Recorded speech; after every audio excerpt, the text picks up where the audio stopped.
This is Hidden Killers Week in Review. A look back at the most prolific stories of the week. This is the Hidden Killers podcast with Tony Brueski. Featuring author, psychologist, and daily contributor, Siobhan Scott. Okay, I want to talk about this part because this was very fascinating to me, and I'm really interested to get your insights on it. We're going to be taking a listen to some clips from Mom, Chad Daybell's proud mother, I'm sure, these days. And her entrance into the world of Lori Vallow Daybell and the moment that she meets her at a Texas roadhouse. Of 2019. Did you and Jack travel to Idaho? We did. Did you meet with Chad at a Texas roadhouse Yes. in Idaho Falls? Yes. Was it dinner time, lunchtime? Dinner time? Okay. Now you, Jack, met Chad at the Texas roadhouse. Was somebody else there? Yes. Who was that? Lori Vallow? Had you ever met Lori Vallow before? No. During that dinner, did Chad tell you and Jack anything about his relationship with Lori Vallow? I don't think he did as much as Lori did. Okay. What did Lori tell you? Well, we noticed that these rings on, and my husband said, "Are you engaged?" And they said, "No, we're married." Were you surprised? Yeah. Did they tell you when they had gotten married? No. Now, on November 13th of 2019, this was approximately a month after Tammy's death. Is that why you were surprised? Yeah, I was.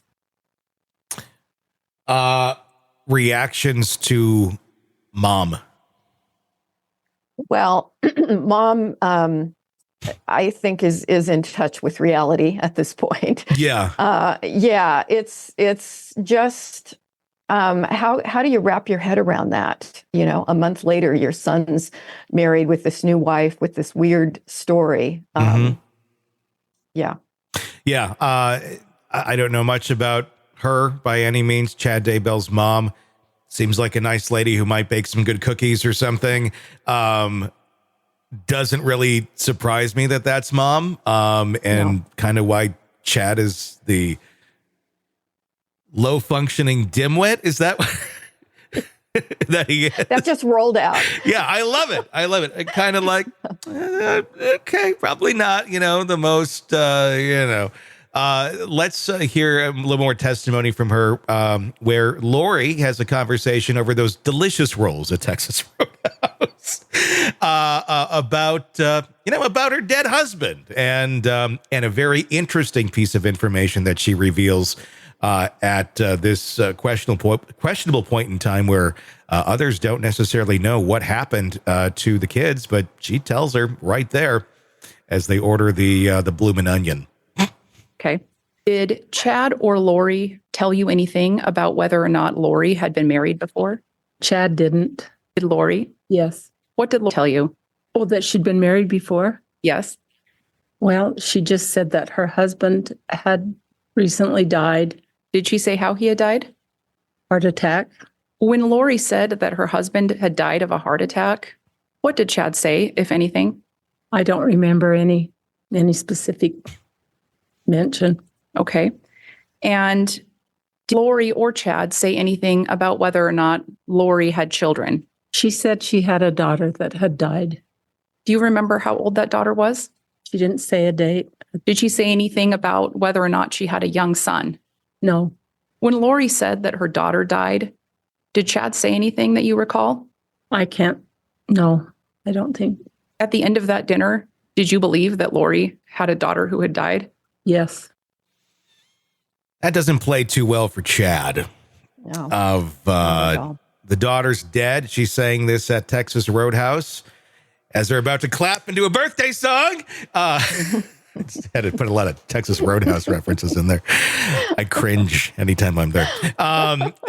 And he's not speaking up, going, "She's dead." Obviously, kind of shows he knows that she's dead, and the rest of the world doesn't. Yet, they're out there living their life and being followed by reporters and just denying everything. What was your thoughts on that there?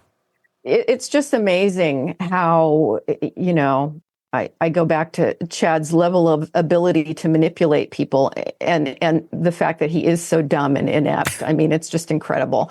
But yeah, they announced it. she's dead. Mm-hmm. And, there was not a lot of obviously strategic planning going on between Chad and Lori in this, this way that they were moving through the world with all the people that they know. It's damning. It's absolutely damning. Did you think that dawned on them that they needed some sort of strategic planning if they're going to try and pull off this story, or were they just so both dim-witted that they just kind of thought they could tell anybody anything and they'll just, they'll go along with it? Yeah. The telling anybody anything had been working for them for a long time, but I think that has a lot to do with the people that they were surrounded with. And clearly they were dumb enough to think that they could just continue to do that and that it was going to work. And, it's really a combination of stupidity, mental illness, arrogance, narcissism, and it's just horrible. It's looking darker and darker for Chad as this continues on. Very much. In terms of a jury really having any sort of pity for him when it comes to the question of the death penalty. Where do you think that's going to go as far as what we know right now? Well, I certainly can't see him being looked at with mercy at this point. I don't know about the people on the jury, but he's responsible. I don't think there's any doubt with everything that we're seeing. This guy knew exactly what was going on, and he knew what he was doing, and he thought he could pull it off. And again, not very smart. Want to listen ad-free? Want advanced access to all of our interviews before anyone else?